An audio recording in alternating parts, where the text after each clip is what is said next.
Y la guía de la yihad. Esto representa el Corán para los musulmanes y según expertos en sus versículos estaría precisamente la justificación y motivación a las acciones violentas realizadas por los extremistas. En este libro están impresas las enseñanzas que dejó el profeta Mahoma.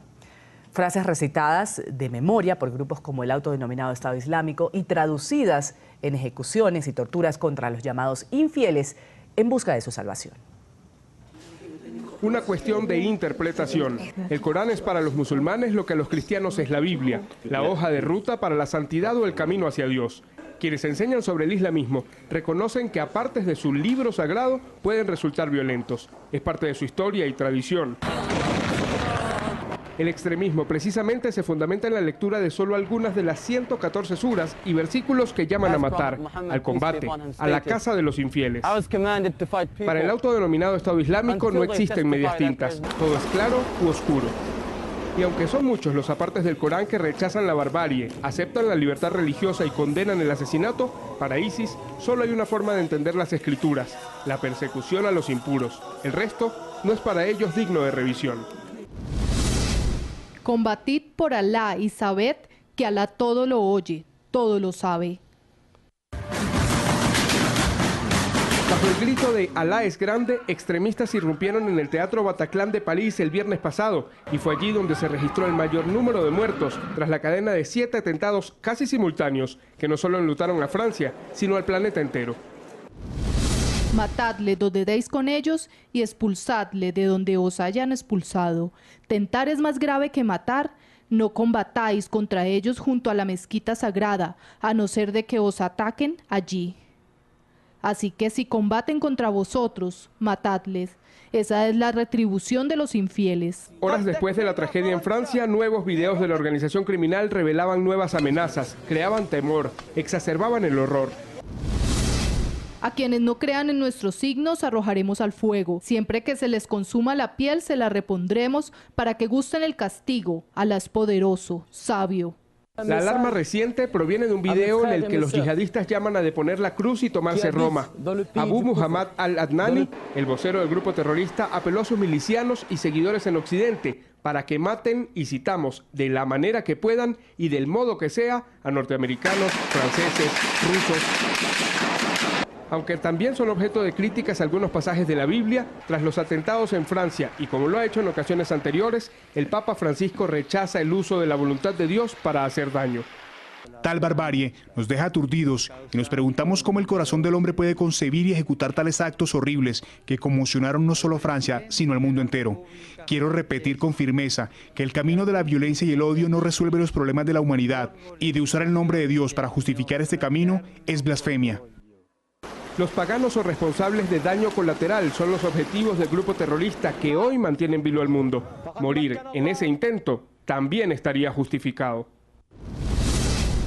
Y no penséis que quienes han caído por Alá hayan muerto. Al contrario, están vivos y sustentados junto a su Señor. Sabemos que hay divisiones entre suníes y chiitas, señor Faisal, pero también quisiera preguntarle cómo nos podría explicar estas divisiones y cómo se podría interpretar quién es un infiel para esta ala del Islam, toda vez que incluso se identifica a ciudadanos estadounidenses, franceses, rusos como enemigos del Estado Islámico.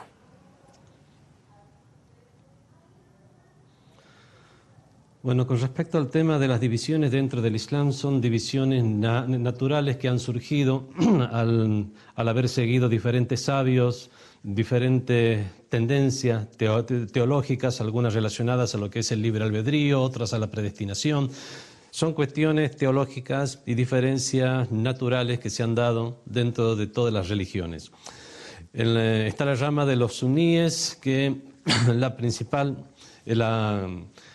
podemos decir que la principal diferencia que existe entre los sunitas y los chiitas, o sunís o chiíes, es el reconocimiento de una sucesión del profeta, la sucesión política del profeta del Islam, donde los chiíes decimos que el profeta dejó designado a su yerno Ali como califa. Después de él, en cambio, la rama de los suníes dicen que el profeta no se pronunció al respecto ni sobre una persona ni sobre un método para elegir un sucesor. Hay diferencia de cuestión teológica, política, incluso de jurisprudencia con respecto a normas de la herencia, normas en el trato, pero son cuestiones internas de la religión. La cuestión aquí no es una diferencia violenta. Los sunitas y chiitas, o suníes o chiíes, hemos convivido a lo largo de la historia, y cuando se han dado conflictos entre ambos grupos hemos visto que los conflictos no eran por motivos religiosos, sino por algún motivo territoriales o alguna búsqueda de poder de algún jerarca que tomaba el apoyo del resto de sus correligionarios. Entonces vemos que no es una diferencia que puede haber habido entre suníes o chiíes. El problema que existe hoy en día es el de sectas de nueva creación, como la secta de los wahhabitas, financiada, creada en la época del colonialismo inglés, por el colonialismo inglés en la época del colonialismo. Precisamente es esta secta la que fue punta de lanza para combatir al califato otomano y fue utilizada por colonialistas e imperialistas a lo largo de la historia. De estas sectas que provienen todos estos grupos extremistas. Hablemos del Qaeda, Boko Haram en Nigeria, los talibanes, el mismo Frente al-Nusra que está en Siria, similar a los del Daesh. Todos siguen exactamente esta misma ideología extremista de reciente creación, podemos decir, en el mundo islámico. Y es por eso que yo lo llamo secta y no corriente en el Islam. El problema es entre los chiíes y el resto de los musulmanes con esta secta. ¿Y por qué digo el resto de los musulmanes? Se quiere tratar de presentar esto como una contienda sunni-shia, cuando esto no es así. Si vemos a los de Daesh, se pretenden o alegan ser suníes, cuando vemos que la mayoría de las víctimas de Daesh son precisamente suníes.